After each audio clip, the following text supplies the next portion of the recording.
Estamos hoy día con Poema Carrión. Ella es psicóloga y ha tenido estudios en problemáticas sociales infanto-juveniles y también en prácticas dialógicas colaborativas, que es de lo que vamos a estar conversando esta tarde. Bueno, yo trabajo en esta fundación que se llama Daniel Children's Fund, que es una fundación que empezó en Ecuador hace 20 años. Esta fundación es de origen holandés y cuando decidieron poner acá una sede, preguntaron qué es lo que necesitan acá en Ecuador los niños. Y se fueron a Ambato y en Ambato les dijeron necesitamos una casa de acogida. Entonces, efectivamente invirtieron en una casa de acogida hermosa, preciosa, con todos los mejores estándares, pero pronto se dieron cuenta de que el acogimiento institucional, es decir, el cuidar a los niños en este dispositivo que antes se llamaba orfanatos y que ahora lo llamamos acogimiento institucional, es una de las peores formas de brindar protección a los niños que viven violencia.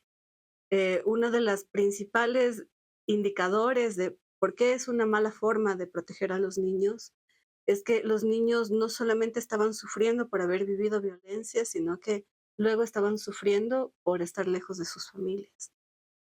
Aunque estuvieran cuidados en las mejores formas en las que una institución puede cuidar a los niños, aún así ellos extrañaban mucho el vivir con sus familias, a pesar de que muchos, tal vez todos los niños, venían de condiciones muy precarias de vivir con sus familias en medio de mucha pobreza, de muchas privaciones.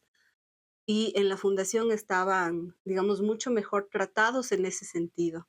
Tenían techo seguro, comida segura, estudios seguros, atención en salud segura, y aún así ellos preferían estar con sus familias. Y entonces esto hizo que quienes trabajaban en la fundación en ese tiempo se preguntaran, ok, ¿qué podemos hacer de una forma distinta? También porque el acogimiento institucional es súper caro, es súper caro. Hace un tiempo estimábamos con organizaciones que trabajan en el tema, más o menos cuánto se gasta la sociedad en atender a un niño en acogimiento institucional. Y sabemos que el Estado se gasta alrededor de $600 mensuales por niña y niño que está en acogimiento institucional. Pero a eso hay que sumar todo lo que las propias organizaciones de sociedad civil gastan, las fundaciones, las donaciones que reciben. Entonces, no es descabellado estimar que tener a un niño en acogimiento institucional le cuesta a la sociedad más o menos $1,000 mensuales. Y si piensas en que la mayoría de niñas y niños que están en acogimiento institucional están, sí, por situaciones de violencia, pero además porque esas situaciones de violencia se dan en un contexto de pobreza, significa que tal vez estamos invirtiendo mal los recursos.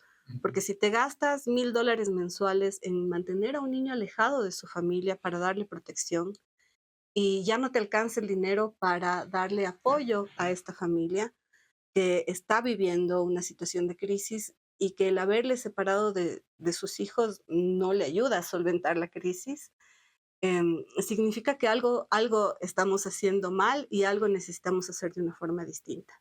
Entonces, así, Daniel Children's Fund, que le decimos rapidito BCF, decidió investigar qué otras formas de hacer protección infantil se pueden aplicar sin recurrir a la separación de los niños de sus familias.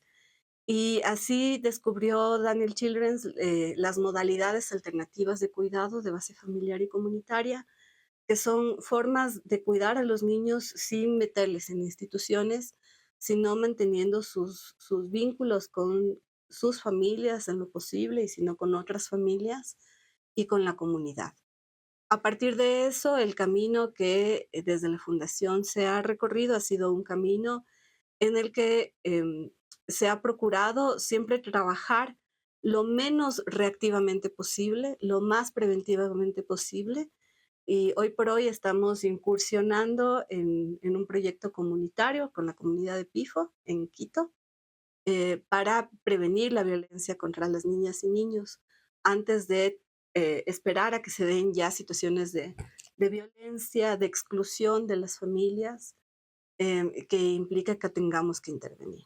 Empecé, digamos, trabajando en los temas de protección infantil desde mi primer trabajo cuando me gradué de la universidad y que se dio porque ya en el último semestre, en el último mes del último semestre de la universidad, me di cuenta que, a pesar que me había pasado 5 años estudiando psicología clínica, me di cuenta que yo no quería hacer psicología clínica. Yo no quería estar, digamos, haciendo un trabajo en el consultorio, sino que yo quería estar en el campo y quería estar no trabajando con una persona a la vez o una familia a la vez, sino que quería hacer como un trabajo un poco más amplio, ¿no? Y en ese momento no sabía específicamente qué quería hacer, pero entonces me lancé a la aventura de ir descubriendo y me encontré con los derechos humanos, con los derechos de la niñez y adolescencia y con ese diálogo que a mí me parece súper importante entre los derechos humanos y la psicología. Y así fue como me fui metiendo en los temas de protección infantil. Bueno, como su nombre lo dice, son prácticas. Ujú. Realmente es una puesta en práctica de su creadora se llama Harlene Anderson. Su práctica profesional la hizo por mucho tiempo muy cercana a la psicología sistémica y a la Ujú. terapia familiar. Y luego ella, así como otros profesionales que trabajaban en el mismo ámbito, se encontraron con la filosofía posmoderna y con el construccionismo social. Y entonces, a partir de esa lectura crítica respecto a lo que se venía haciendo en psicología, empezaron a desarrollar distintos planteamientos sobre cómo trabajar en el ámbito psicoterapéutico y de ahí nacen varias propuestas de terapias posmodernas, entre las cuales están las prácticas dialógicas y colaborativas. Lo interesante de las prácticas dialógicas y colaborativas es que no se llama terapia dialógica y colaborativa, sino que son prácticas que, si bien han nacido en el seno de la práctica terapéutica, tienen una posibilidad de trascender la práctica terapéutica para realmente ser, como su autora lo dice, una postura filosófica.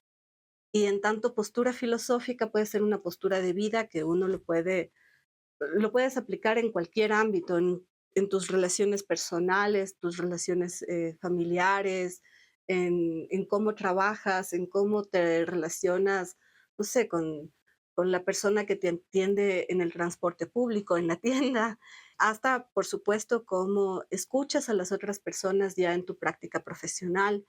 En la experiencia de DCF, por ejemplo, hemos trabajado desde la postura filosófica de prácticas dialógicas y colaborativas, acompañando al Estado para hacer política pública en protección infantil, por ejemplo. Entonces, lo primero es eso, que son una postura filosófica. Y son una postura filosófica que le apuesta mucho a ser conscientes de que todo el tiempo nosotros estamos participando en la construcción de la realidad. Y esto lo toma desde el construccionismo social. El construccionismo social te plantea que la realidad no es algo que existe independientemente de los individuos y que es como una cosa objetiva, digamos que los individuos no tienen nada más que hacer que solamente tomar conciencia y acercarse a la realidad para aprender de ella, medirla, etcétera, sino que realmente nosotros estamos construyendo cotidianamente la realidad, pero no la estamos construyendo solamente en nuestra mente o solamente en nuestra subjetividad, con nuestras emociones, con lo que creemos que significa o no significa tal o cual cosa, sino que la estamos construyendo con los otros sujetos, los otros individuos. Es decir, el construccionismo social te plantea que la realidad se construye en el lenguaje, pero también en la relación, porque el lenguaje, la función del lenguaje es permitirte relacionarte con nosotros. Entonces, si la realidad social y nuestra realidad personal se construye en nuestras relaciones, entonces las prácticas colaborativas ideológicas te plantean el cómo nosotros podemos ser conscientes de que estamos todo el tiempo construyendo esta realidad de la que somos parte en nuestras relaciones. Ser conscientes de esto implica el pensar en cuál es la forma, digamos, en la que tú puedes participar realmente con nosotros en esta construcción. Y una de las mejores formas de construir una realidad en la que te sientas bien es a través de dialogar y colaborar con las otras personas. Bueno, me viene la idea un poco del constructivismo, que el sujeto como tal construye su realidad o la interpretación de su realidad a partir de las herramientas que tiene como sujeto, de Ujú, su experiencia, de su historia. Y el construccionismo, de lo que entiendo, empieza a hablar ya de una construcción social, o sea, con el otro.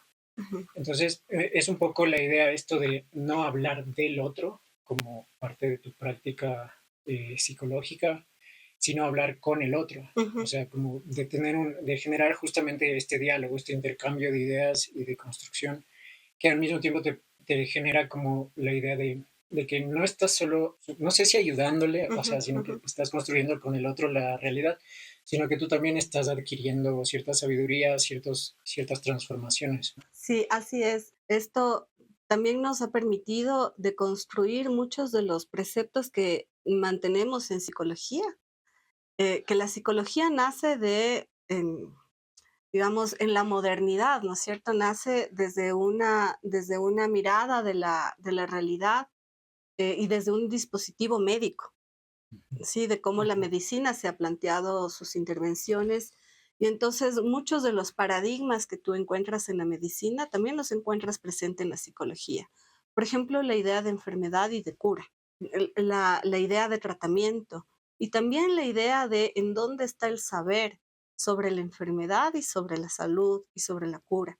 Ujú. Y el saber desde este paradigma está en los profesionales. Pero cuando tú te planteas críticamente esta forma de ver la realidad, una de las cosas que plantea el construccionismo, como bien tú lo dijiste, es que sí, de acuerdo con el constructivismo, que es distinto, la realidad es una construcción social. Eso también te dice el constructivismo. Ujú. La realidad es una construcción social, pero para mirar cómo se produce esta construcción social, el constructivismo mira solamente al individuo, cómo el individuo, por ejemplo, aprende de su realidad, cómo participa en la construcción de la realidad, qué significa esto para el individuo o aquello, y finalmente, o digamos, qué significa, cómo se construye la realidad en una sociedad en su conjunto. Pero lo que hace el construccionismo social es que ya no pone atención al individuo como tal, ya no le interesa conocer al individuo solamente, sino que sobre todo interesa conocer cómo son las relaciones. Y no tanto para averiguar qué es lo que no está funcionando bien. No se trata de un diagnóstico de lo que no funciona, sino que se trata de realmente un proceso de curiosidad, de genuina curiosidad, de poder mirar cómo en esas relaciones existen muchas posibilidades, infinitas posibilidades tal vez, de ir construyendo juntos realidades distintas. Y esto significa poner en cuestión esta pretensión de los profesionales de que ya nosotros necesitamos llegar con las respuestas, de que ya nosotros necesitamos llegar con el saber, el saber diagnosticar, el saber hacer, el saber tratar, el saber curar, porque eso no es construir juntos la realidad. Eso es darte mis paradigmas, mi comprensión de la realidad y llegar a ti e imponerte. De alguna manera es una forma de colonizarte. Y de lo que se trata es más bien de, ok, yo tengo todo este bagaje, todo esto que en mi vida he aprendido, me ha interesado, he explorado, he descubierto, y que no es solamente lo profesional, es todo lo que a mí me hace humana en esta relación. Y traigo todo eso y por supuesto que lo ofrezco al servicio de esta relación y de esto que estamos haciendo juntos. Pero si es que yo llego solamente a imponer lo que yo pienso para que tú lo apliques, yo estoy desconociendo la riqueza que puede tener esta relación cuando no reconozco y no miro con curiosidad todo tu bagaje, todo lo que tú también traes a esta relación, todo tu conocimiento, tu experiencia, tus experticias, tus aprendizajes, tu sabiduría. Cuando me olvido de todo eso que es el otro 50% de esta realidad que estamos haciendo juntos, Ujú. entonces yo pierdo mucha riqueza. Pero además me cargo sobre los hombros la responsabilidad de siempre tener que saber qué Ujú. hacer y cómo hacer. Entonces no solamente es un ejercicio de poder, sino que también es un poder que de alguna manera esclaviza a quien tiene esa posición de querer saber, esa Ujú. posición del saber.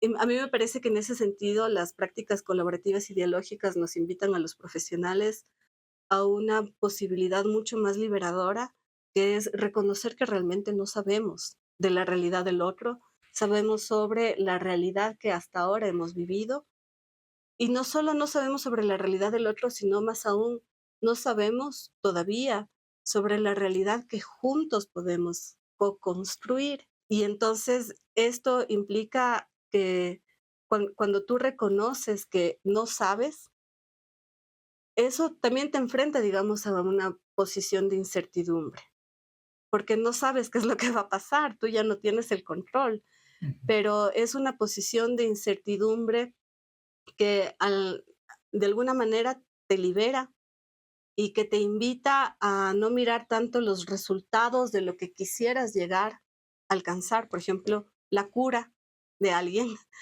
sino más bien el ir descubriendo juntos. Y eso implica también una postura ética de poder tener confianza en el proceso y dejar, no estresarte tanto por los resultados. Sin embargo, cuando, digamos, un paciente o un cliente viene a la terapia o una sesión, viene en búsqueda de cierta sabiduría.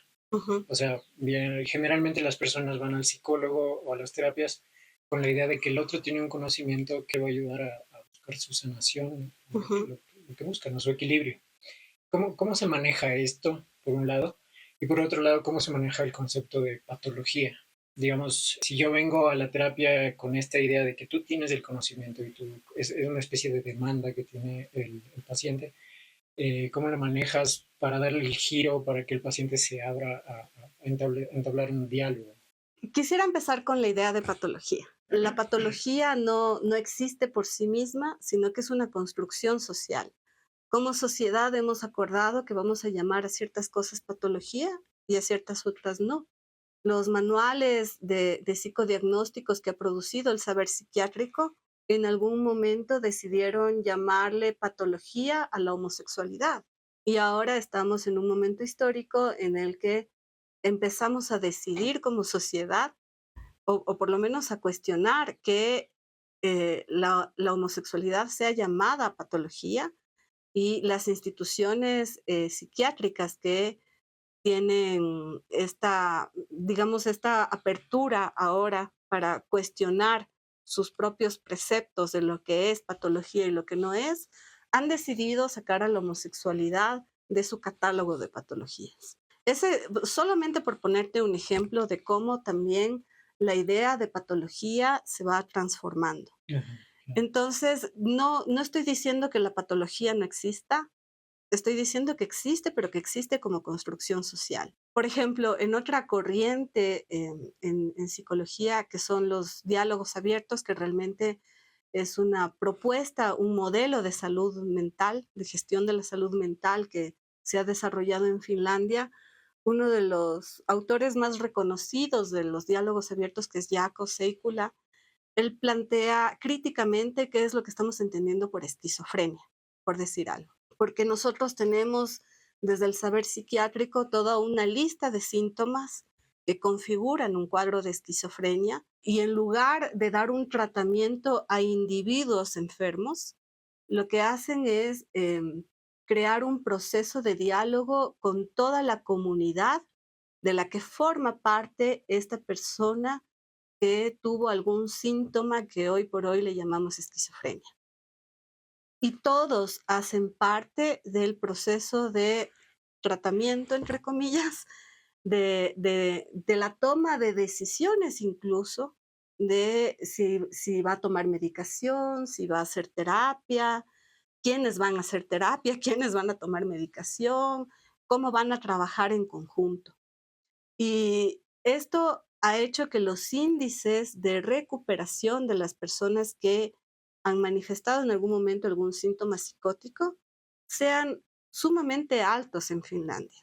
Al punto, y ellos lo han estudiado así sistemáticamente, al punto de que han llegado, por ejemplo, a datos en los que te dice una persona que tuvo un síntoma esquizofrénico y pasó por un proceso de diálogos abiertos, luego tiene una mayor tendencia a lograr estabilidad laboral que una persona que nunca hizo un síntoma psicótico y nunca participó en un proceso de diálogos abiertos, por decirte algo, Ujú. más las otras posibilidades de recuperación.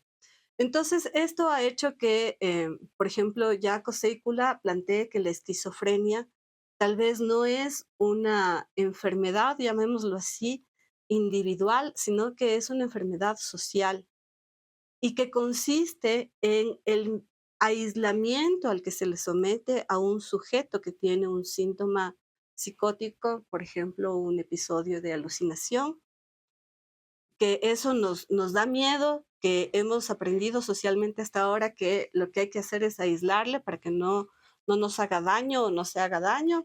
Entonces le aíslas de su comunidad al enfermo y todo lo que sucede con la esquizofrenia, lo que hoy conocemos con la esquizofrenia, realmente sucede como producto del aislamiento de una persona que está pasando por un momento de terror.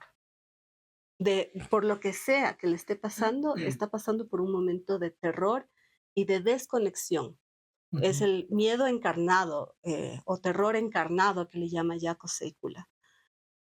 Está pasando por eso y en lugar de acogerle nuevamente en la comunidad y de explorar juntos cómo podemos relacionarnos de una manera distinta para que ese terror pueda ser procesado de una manera distinta, que no sea en la carne, en el cuerpo, en el terror del cuerpo.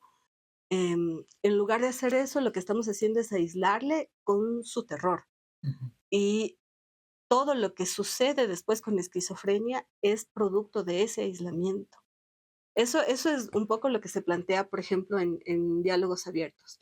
Volviendo al tema de la patología, creo que una de las, digamos, preguntas a las que nos aventuran el construccionismo social y las terapias posmodernas, entre ellas las prácticas colaborativas y dialógicas, es la posibilidad de cuestionarnos qué estamos entendiendo por patología y por lo tanto qué estamos entendiendo por tratamiento y qué Ujú. estamos entendiendo por cura.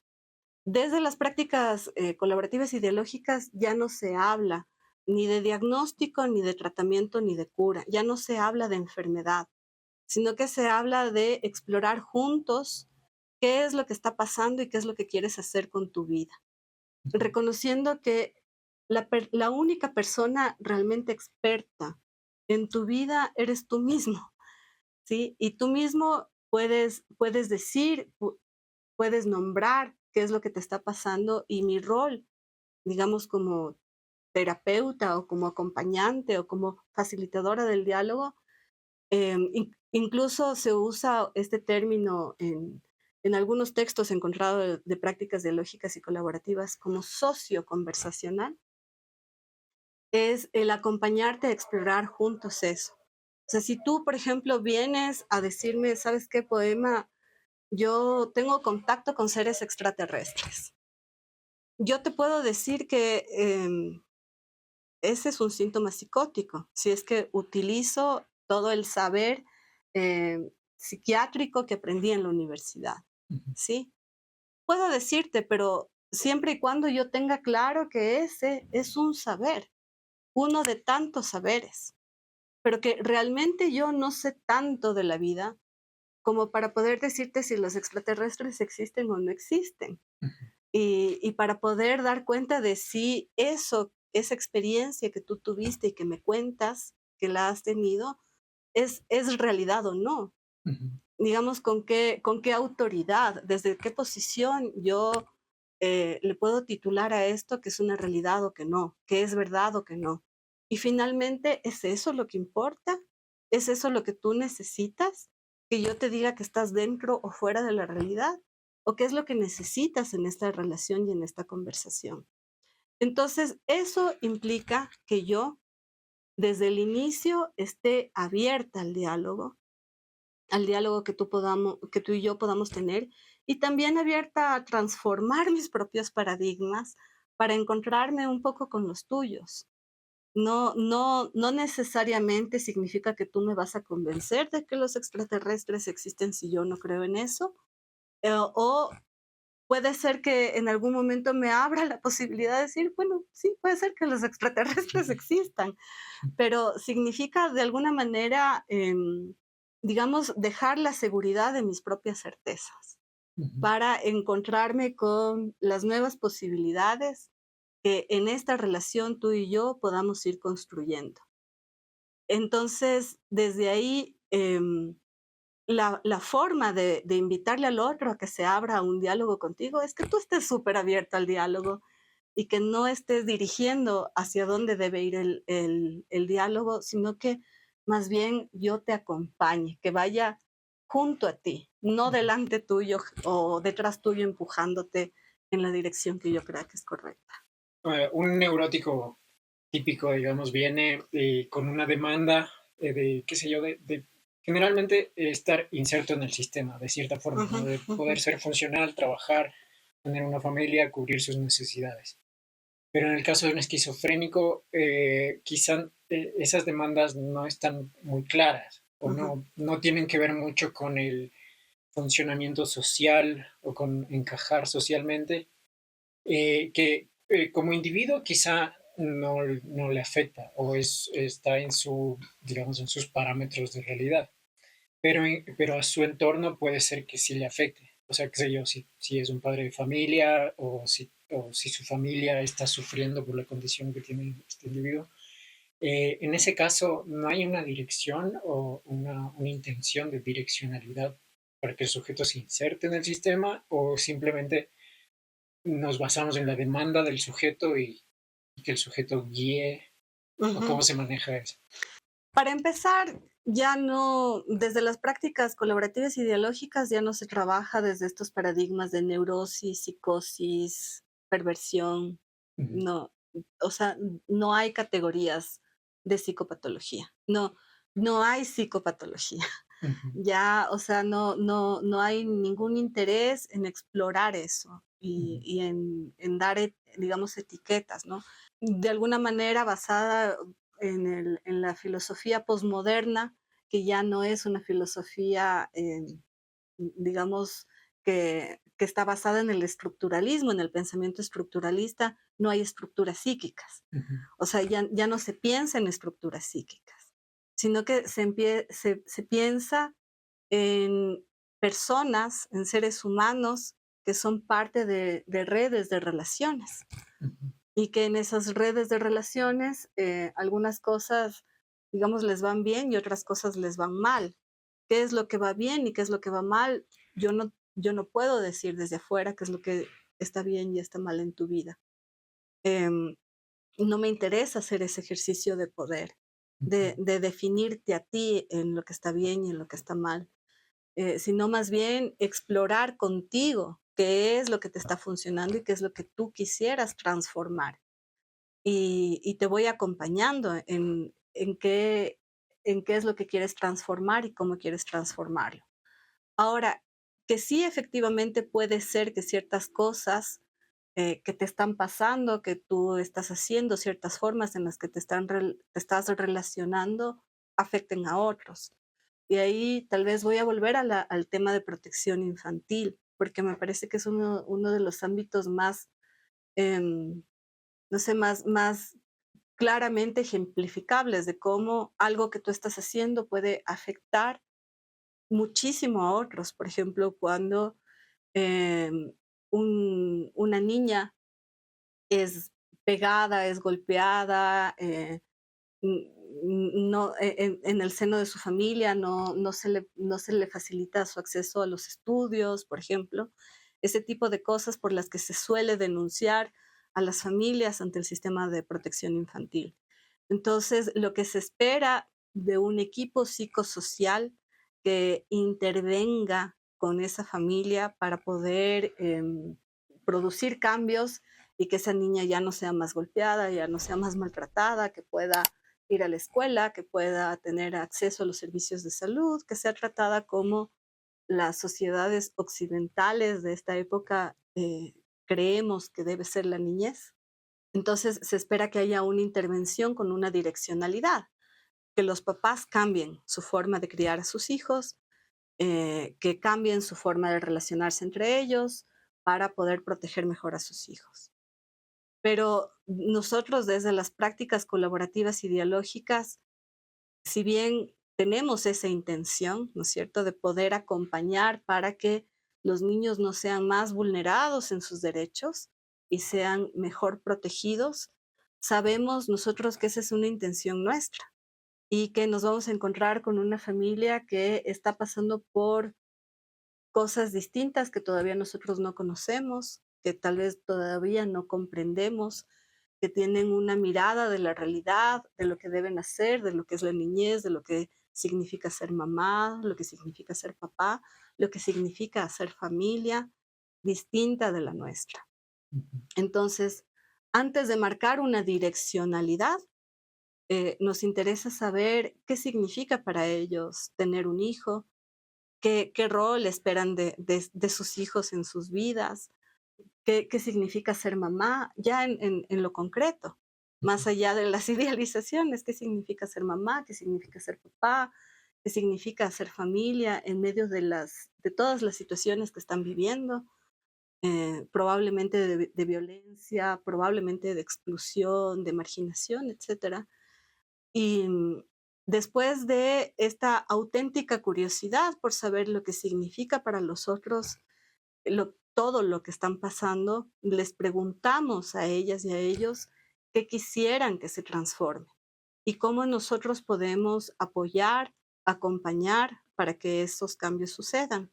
Puede ser que en una familia, voy a poner un ejemplo, una familia que está viviendo una situación de abuso sexual incestuoso.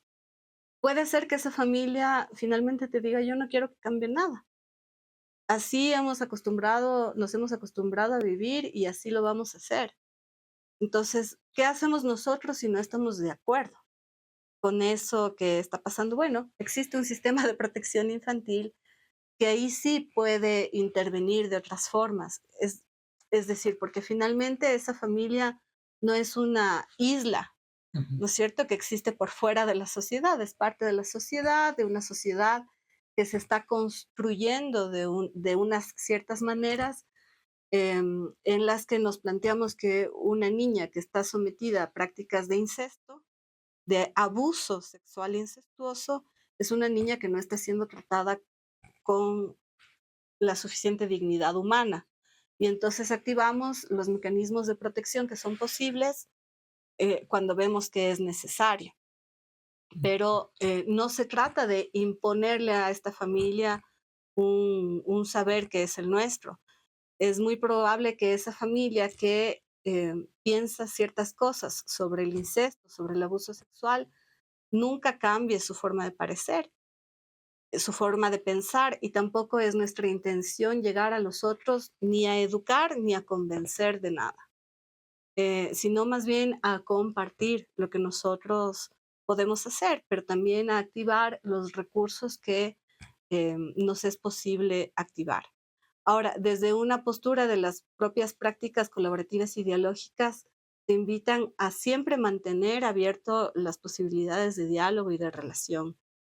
Y en ese diálogo, en ese contexto de diálogo y de relación, también ir cuidándote ser consciente de que tú eres un individuo que también tiene sus propios valores, sus propias formas de pensar, que no se trata de imponer tus propios valores y formas de pensar al otro, pero tampoco de desconocer, tampoco de anular eso que tú traes y que tú aportas a la relación.